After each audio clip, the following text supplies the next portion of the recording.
Why you might be your own worst enemy today on the Landlord Coach Daily-ish show.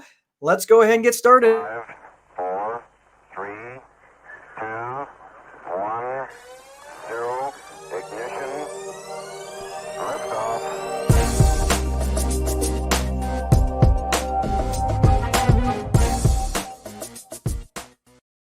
Hey everybody, welcome to the Landlord Coach Daily-ish show. It is so good to see you. My name is Mark Dolfini, the Landlord Coach and host of the Landlord Coach Daily-ish show. It's so very good to see you. So let's go ahead and get this thing going. Today is election day. Fun fact, I was actually born on election day 2,000 years ago, or whenever they were still holding elections. But yes, actually, Nixon, I believe, was the president when I was born. He was newly brought into power. So take that for whatever it's worth. I don't know. He got hung up on some things, but yes, Nixon was elected on the day that I was born, almost 48 years ago. And so my birthday's Saturday. So feel free to send all your birthday presents, expensive gifts to me right away. All right. So today, what we're going to be talking about, super polarizing day. What can I say? Election day is one of those things where everybody just seems to have a dog in their fight. And the really funny thing is the presidential election, although very important, probably doesn't impact most of us all that much. But the local elections, judicial elections, and things like that, to be quite honest, half these judges, and I would consider myself a fairly in the loop sort of person.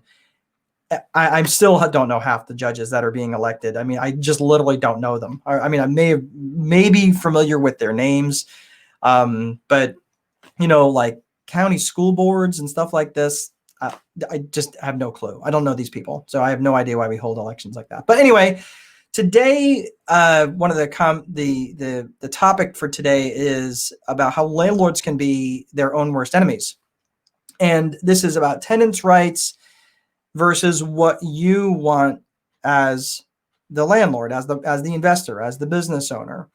And I find it interesting that that landlords think that they have absolute overall control of the property that other people are living in.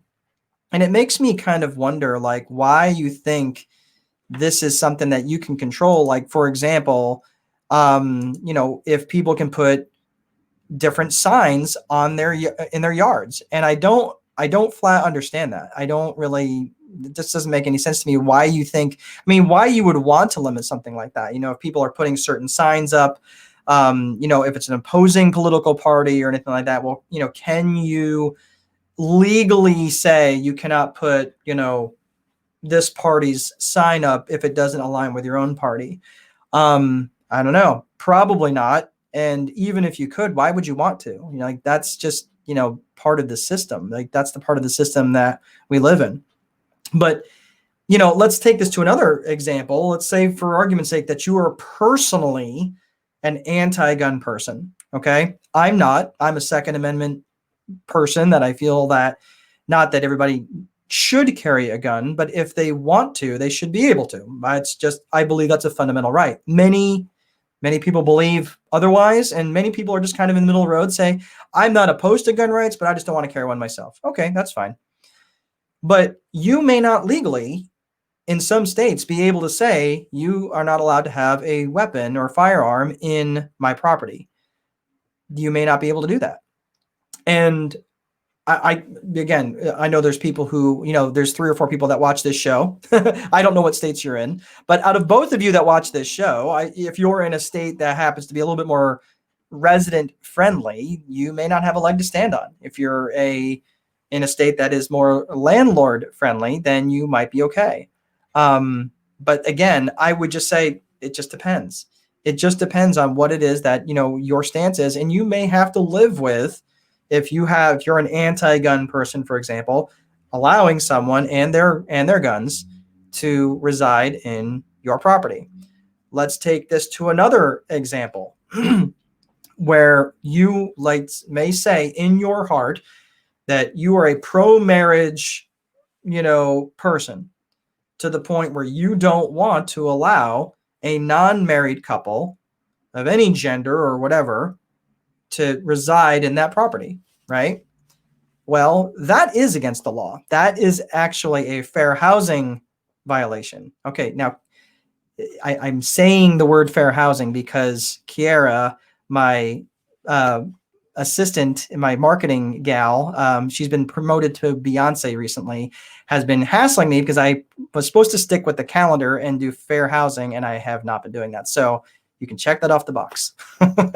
So now that we've made Kiara happy, if you're a serious investor, you do need to know the fair housing laws. You need to know, if you're going to be a serious investor, you have to put your personal feelings aside, and that some things that you may want to enforce are just flat illegal. So is it, here's the thing that kind of really bugs me, is that discrimination has become a phrase that is synonymous with racist, or discrimination is something that is illegal. Okay. And, it's pretty basic that we all know we can discriminate between vanilla ice cream and strawberry ice cream. Okay. Discrimination in and of itself is not illegal. Okay. It is not illegal to discriminate somebody if they don't have enough income to cover the rent. You should be discriminating on that basis. Okay. But the problem is the press and in mainstream, dialogue and conversation, discrimination has become to mean anything that's bad. Well, discrimination on the basis of particularly the 7 protected classes, the 7 federally protected classes of race, color, national origin, religion, gender, age, disability, that is illegal. And you should not be in this business if you have a problem with renting to anybody in that. In fact, you should just have a problem with life. You should just go away in general if you have a problem doing business with anybody because of any one of those 7 classes. Now, there are additional classes that are added at the state or county level or area level, wherever you might be investing. So again, it's more important that you also know those. Okay. But again, if you are going to be discriminating, you really need to be discriminating and not setting people up to fail by putting them in situations that is going to be that where they can't pay the rent, or they're not going to have enough resources to get by when life shows up at their door, right? So, I know this is kind of the third rail, and I am not a fair housing trainer. Like, you should know that. Like, I do educate people on certain fair housing things, and I know how I understand fair housing. I am not a fair housing trainer, and nor am I someone that would give you advice on fair housing.